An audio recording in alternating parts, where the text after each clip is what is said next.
Quel serait le mercato idéal de l'Olympique Lyonnais pour la saison 2025-2026? Depuis mercredi, ça y est, c'est fait, l'OL restera bien en Ligue 1, ça a été confirmé par ADNCG. Du coup, on parle d'un cas très intéressant puisque l'OL va devoir être malin sur le marché des transferts, a quand même sa masse salariale qui est encadrée, ne va pas pouvoir faire n'importe quoi au niveau des indemnités de transfert. D'abord, je fais partir pas mal de joueurs, des cadres, mais aussi de gros salaires, Verretou, Matic, également Niakate, j'ai pas été convaincu par lui en défense centrale. Qui recruter? On va faire plusieurs postes. J'ai parlé du gardien de but avec le départ de Perry. Je vais sur Yvon Mvogo, le gardien de Lorient, qui est libre, expérimenté et surtout fiable sportivement. Encore élu meilleur gardien de Ligue 2 l'an passé. Pour moi, vraiment, ce serait idéal pour l'OL de le récupérer. En défense centrale, je pense que les recruteurs de l'OL vont devoir s'éloigner du top 5 européen. Pour ce défenseur central, j'ai justement choisi de miser sur Vilas Nielsen, jeune défenseur danois qui évolue à Bodø Glimt en Norvège. C'est un défenseur qui est grand, 1m92. Dans les duels, encore plus dans le domaine aérien, il assure. C'est aussi un joueur qui s'est bien relancé. Pour le montant du transfert, on parle aux alentours de 5 millions d'euros, ça me paraît vraiment pas cher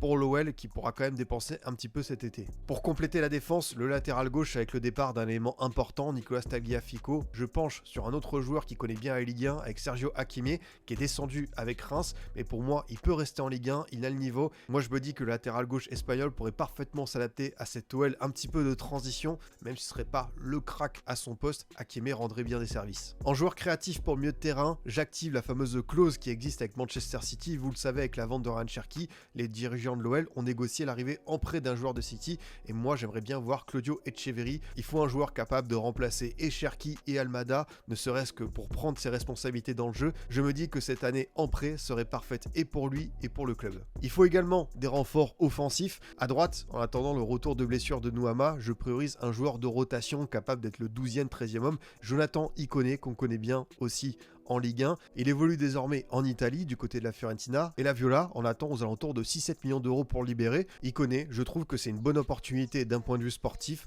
sans se ruiner économiquement. Enfin, si Malik Fofana venait à partir, j'irai là où le jeune ailier lyonnais s'est fait remarquer, de nouveau en Belgique avec Noah Adedji-Stenberg, jeune ailier gauche de Genk. Là on parle d'un joueur de déséquilibre qui percute, qui dribble. S'il y avait un effort financier à faire, si l'OL devait dépenser plus de 10 millions d'euros, j'irai justement sur ce type d'éléments et on sait qu'avec Adedji Stenberg, on ne se trompe pas, normalement il devrait faire partie des gros talents à venir du football belge. Voici donc le visage de cette OL 2025-2026 remanié, revisité avec l'encadrement DNCG. N'hésite pas à me dire toi en commentaire quel joueur tu verrais renforcer l'OL de manière réaliste bien sûr et moi je te dis à très vite pour d'autres contenus foot.